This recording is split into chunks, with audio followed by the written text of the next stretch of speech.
क्षेत्री बाहुन दलित मुस्लिम मधेसी सबैको पार्टी हो यो। राई लिम्बू मात्रै बस्नुपर्छ भन्ने छैन होइन।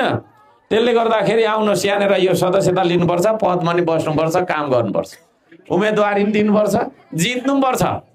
त्यस्तो है जाँगरिलो बनाऊ, पौरखी बनाऊ, हाम्रो देश आफै बन्छ, ऋण लिइराख्नु पर्दैन।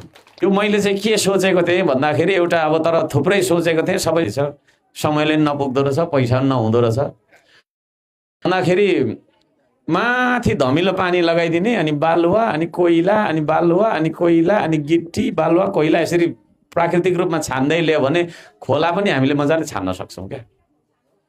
खोलाको धमिलै पानी ल्यायो अनि माथिबाट च्यानल बनाउँदै बनाउँदै ती लामो तपाईँको छैन 100 मिटर 200 मिटरमा त्यो फिल्टर गर्यो भने तल सङ्लो पानी आउँछ। त्यो प्रयोग गर्नु खोज्नु पर्यो भनेको थिएँ, समयले पनि दिएन, खोइ विभिन्न कारणले मैले सकिनँ है। त्यो हिसाबबाट पनि हामीले प्रयोग पनि गरौँ यहाँ, म त्यो पनि भन्न चाहन्छु, श्रमबाटै पनि हामी गर्न सक्छौँ। र यस्ता कुराहरू थुप्रै कुराहरू छन् जुन चाहिँ अहिले अब खोलामा पानी धमिलो छ, त्यो धमिलोमा तपाईँको छैन के अरे होइन केमिकल त छैन क्या, त्यहाँ बालुवा मात्रै हो, माटो मात्रै हो। त्यो माटोलाई फिल्टर गर्ने ढङ्ग पनि हाम्रो छैन होइन।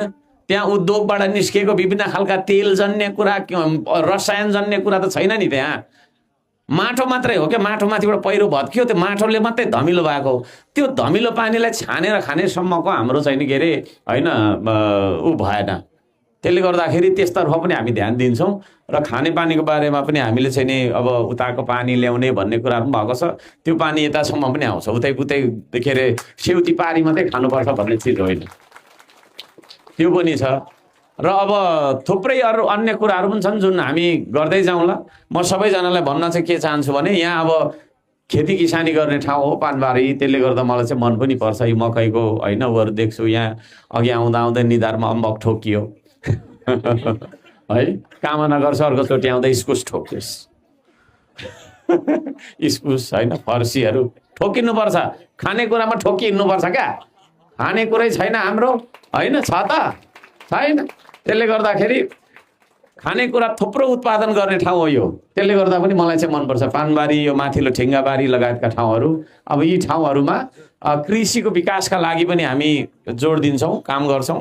र श्रमदाताहरूलाई पनि म के भन्न चाहन्छु भने यहाँ त्यस्ता किसानहरू जो किसानले चाहिँ खेत खन्न सक्नु भएको छैन भने 200-300 जना श्रमदाता आएर खनिदिनु है, खनिदिनु खेत। धान रोप्नु भ्याएको छैन भने धान रोपिदिनु, तर फेरि बिउ चाहिँ माडेर नजानु नि त्यो बेकारमा, अलिक भ्यू पाउने मान्छे मात्रै आउनु है।